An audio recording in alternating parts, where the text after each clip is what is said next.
deep in the heart of Texas. We're in the business of winning. Don't bet against me. I don't bet anyway. Lose your life. All right, who's next, Ian? We got Texas minus 19 versus BYU. The over-under here is 50. I got a couple plays on this one. So for Texas, I'll just tell you my plays up front. I'm going to take the under 50, but I'm taking BYU plus 19. It's just too many points. Texas is playing a backup quarterback. The line is 17. No, it's 19 right now. It moved today like 2 points. Yeah, Oh, that's right. Sorry. I got 19 on ESPN. Yep. Whoops. So, I mean, we haven't seen Malik Murphy throw more than 2 passes. I believe he's going to do well. I think Texas wins this game. I just think 19 is too much. BYU is a solid team. They're not just a pushover here. Texas has got some injuries in the defensive backfield. Their safety, Catalan, Jade Barron, one of their starting corners. They have a defensive end. He's questionable. I think UT just leans on the run game here. They get the win. They're probably going to – I don't think they're going to be going for the big plays. They can attack BYU's defense. BYU is very susceptible to the pass. Their defensive secondary is not good. They're one of the worst in pass defense. And Texas has the wide receivers to exploit that. But I just think Sark gets ahead here, and then he relies on that run game just to run the clock out, get Malik Murphy, who I'm assuming will start here. All signs point to that. Get him his first win, kind of get things rolling here. I think 19 points is just too much here. I really don't understand the line unless I'm missing something here. But I'll take BYU plus 19, but the under. I'm just going to take BYU plus 19. I might put 2 on it, but I'll probably just do 1 for now. BYU's only is allowing less than 80 yards rushing per game. In my opinion, if they can, again, Murphy's a fresh quarterback. He's new, not a lot of reps under his belt. I think they're going to try and hand the ball off a lot or want to early on. If BYU can stifle that and make Murphy go to the air and maybe make a mistake or two, that's where I think that's how I'm kind of seeing the game go. Again, I think Texas wins, but if they can slow down that run game and kind of take away, because a lot of quarterbacks, their first few reps or games, right? Hand the ball off, it's easy, get your feet wet, get in the flow of the game, an easy pass or two, right? But if they can stop that run game and they can't necessarily get nice second and third downs, I think that'll help keep the game close. So, and 19's a lot of points, right? It just is. Texas, probably should have beat U of H by a little more than what they did. Texas doesn't necessarily blow teams out like I would want, right? They're a little bit more of like a balanced offense, methodical kind of. They're not necessarily just going to air it out and score 50 points every game, right? They're just going to out football you. So if BYU can do that, then I think that keeps it close to cover the 19. That's essentially my thoughts on it. Yeah, I think with BYU, they've really just struggled on offense. If Tech is giving you problems, then Texas is really going to give you problems at home with a top 5 defense. I think Malik Murphy might be a kind of a blessing in disguise. Like, if you're a Texas fan, because you can sometimes watch and it looks like Sarkisian just mailed it in that week against a team like U of H, just thinking we're going to go out there. We have better players. I can just call plays. When he's forced to, sit down, make a game plan, it just looks like a whole different Texas team. I think with Malik Murphy, he has to do that, build an offense around him for the week. And I think he'll just be more dialed in. It's kind of with the offense too, right? They're wondering, oh, what's this guy going to do? They're bringing in the backup. We got to pay more attention. There's a lot of hype around him anyway. I actually think that they will cover the 19. I know that sounds crazy, but if you're a Texas fan, it's just the crap they do. I mean, you barely do anything against U of H.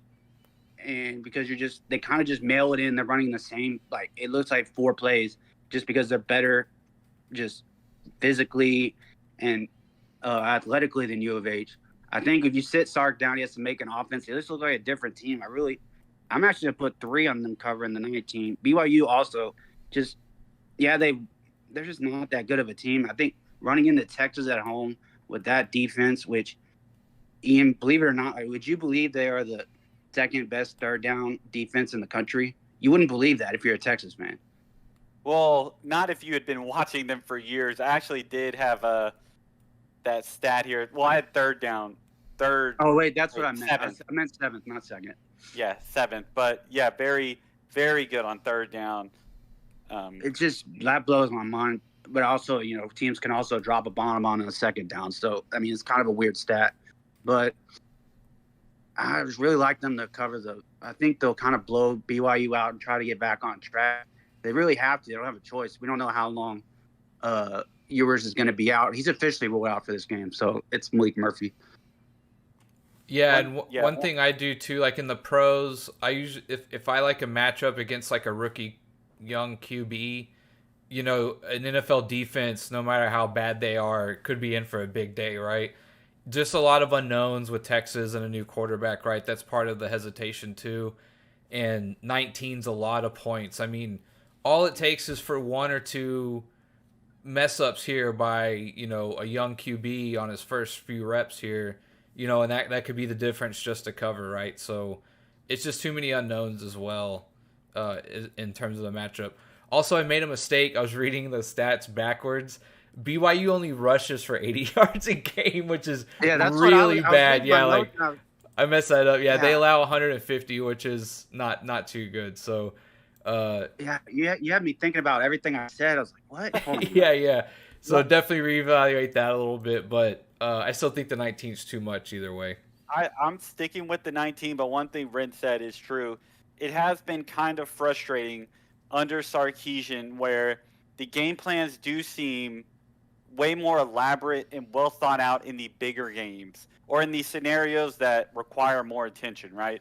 Like the Alabama, I mean, even against Oklahoma, Ewers turned it over 3 times, but other than that, he was it was kind of lights out the second half, right? Like, it seems like a completely different game, and he does – I'm not saying they mail it in, but I think he is kind of skipping some steps here. Like, Looking Saban, ahead. right? They kind of have a system to where, they can kind of – like, oh, here's a lesser team.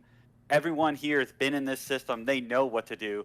Sark, on the other hand, is in his 3rd year and only really his first year of – we're doing things the correct way. So I think he's kind of learning. We can't assume that Texas is going to go out and just dominate a U of H, right? Dominate a Wyoming.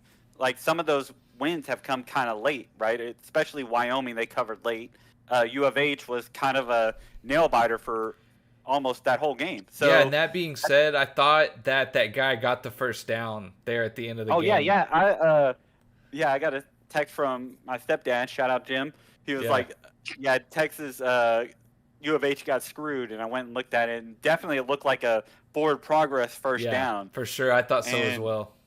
Which was unbelievable because you would assume that the Big 12 refs would be out to get them, right? That's the narrative of Texas and OU are holding on to, that the refs are out to get them.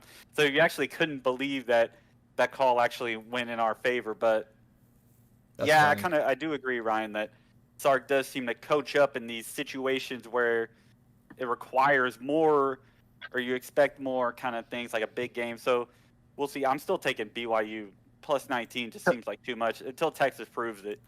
Yeah. Until they prove, backup QB goes and beats a team by about 3 touchdowns. What do you think about Murphy starting over? Murphy's a red shirt, right? He's a red shirt freshman, yes. Yeah. Manning's not redshirted, is he? He's on the sidelines. No, this is his true freshman year. Right. Are you worried that Murphy's getting the start over Manning, or do you think they should just roll the dice? I mean, Murphy was very highly touted in his own right, and if you've ever just seen that guy walk on the field, the dude is an absolute specimen. It's insane. He has to actually kneel down to take shotgun snaps. And Yeah. How tall is he? he's got to be like I don't know. I would guess 6'3" maybe. I think standing next to Milrow here make him look tiny. Yeah, he is absolutely huge. So he already can. We know he can run the ball. He has an absolute cannon.